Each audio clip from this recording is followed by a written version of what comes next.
Just case, you said? I'm probably going to extend an argument from the anthro flow, but I mean, there's no real reason to go there. It'll be on the case page. Yeah. Okay. So,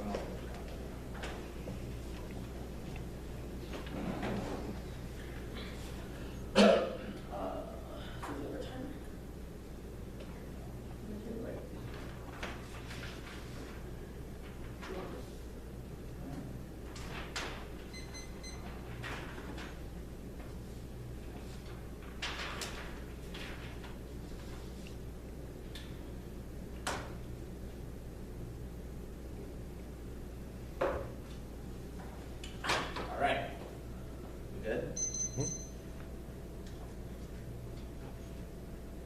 Reading and writing poetry are acts of disidentification that are necessary for the reinvigoration and inspiration for what it means to be political. We say that poetry is a tool that can be used to counteract the dominant modes of oppression in the status quo. Poetry tells black children that they can be successful. Poetry rewrites these scripts that are placed on black children by people like Thomas Jefferson that told us that blackness is everything that is inferior, ugly, nasty, disgusting, and is given to stealing. He rewrites the scripts that are causing internalization of psychic violence of the 1AC. I'm going to clear this up. There's no articulation of an answer to the psychic violence argument here. We say that the 1AC used the poetry to inspire the body to be resistant to these scripts. That is the process of solving for political homelessness. They have not answered the Moten argument that indicates that the internalization of political homelessness becomes an antagonist to the self. That means that we never seek to educate ourselves about the people around us. We just lock ourselves into a temporal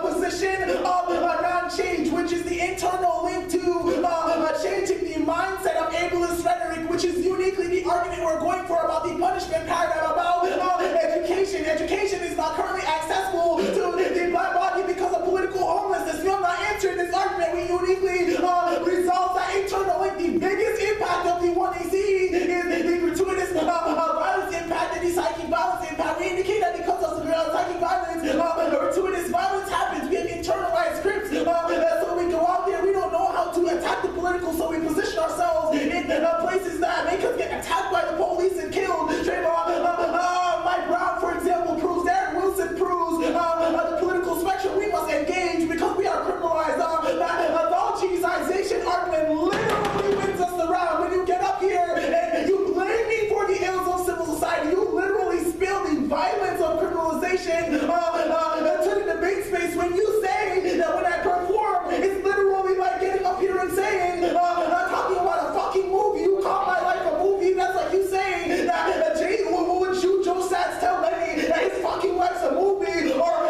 Brian or Jason, that George Jordan, that their lives are fucking movies. What does that look like? You're pathologizing my body, and they say probably irreconcilable that you say that good life.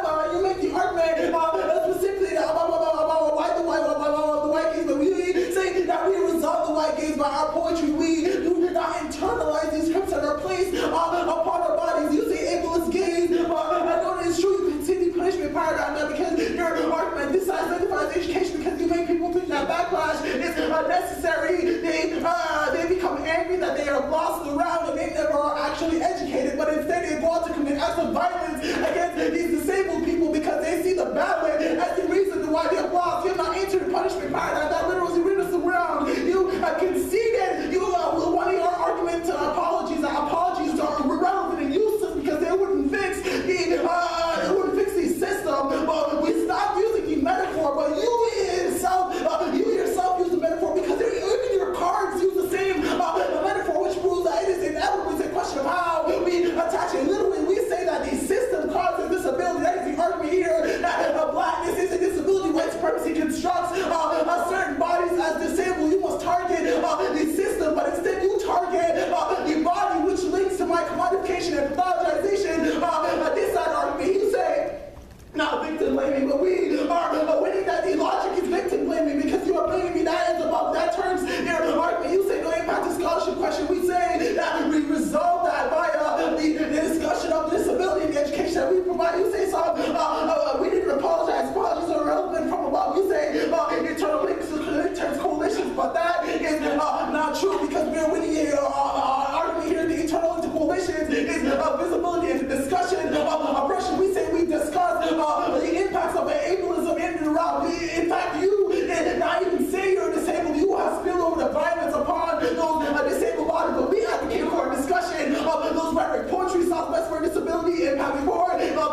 mentioned by Milton. Milton says that you can literally write yourself into existence by poetry.